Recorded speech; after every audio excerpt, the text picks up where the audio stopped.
Shalom, selamat pagi Bapak Ibu dan saudara-saudara sekalian. Bersyukur untuk hari yang indah.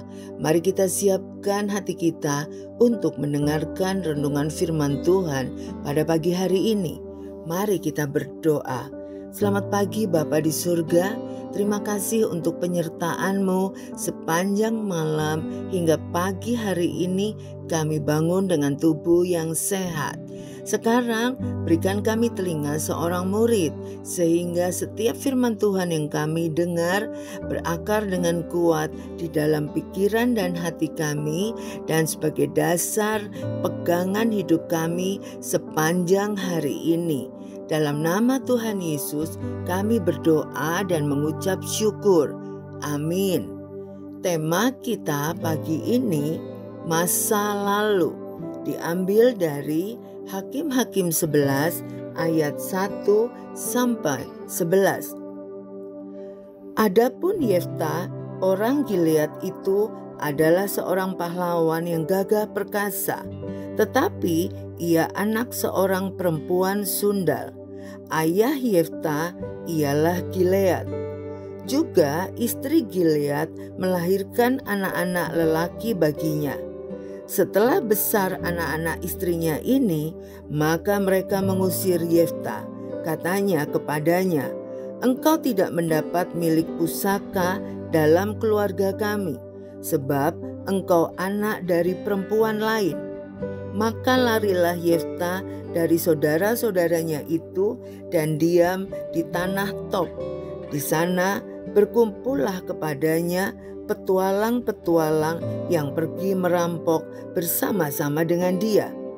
Beberapa waktu kemudian Bani Amon berperang melawan Israel.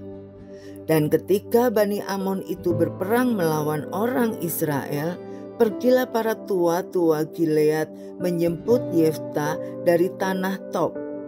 Kata mereka kepada Yefta, "Mari, jadilah panglima kami, dan biarlah kita berperang melawan Bani Amon."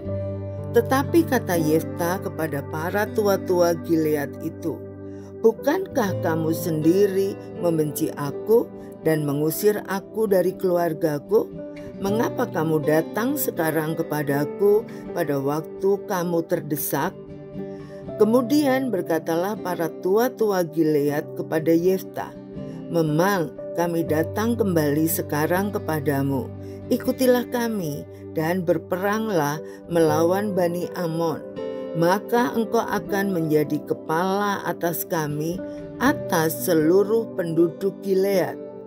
Kata Yefta kepada para tua-tua Gilead, "Jadi jika kamu membawa aku kembali untuk berperang melawan Bani Amon, dan Tuhan menyerahkan mereka kepadaku, maka akulah yang akan menjadi kepala atas kamu." Lalu kata para tua-tua Gilead kepada Yefta, "Demi Tuhan yang mendengarkannya sebagai saksi antara kita, kami akan berbuat seperti katamu itu."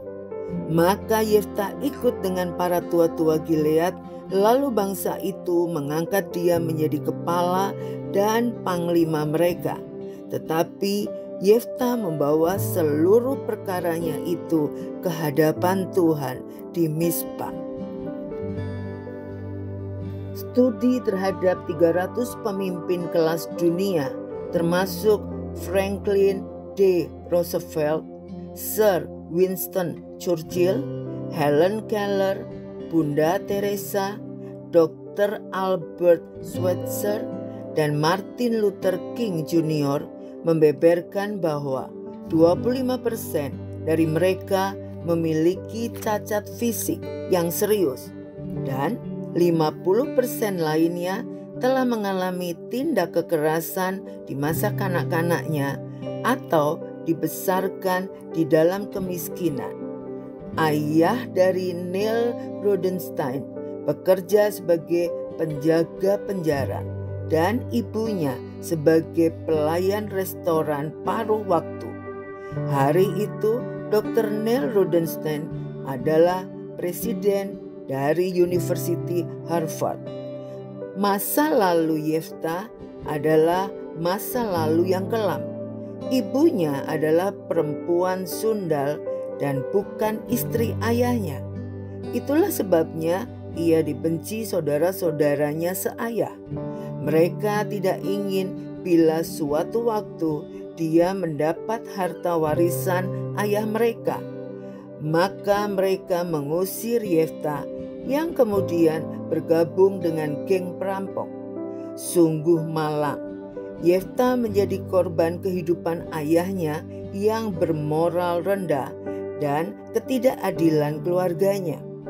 Namun kehidupan Yefta jadi berbalik 180 derajat ketika pemuka Israel di Gilead meminta dia untuk memimpin peperangan melawan Bani Amon.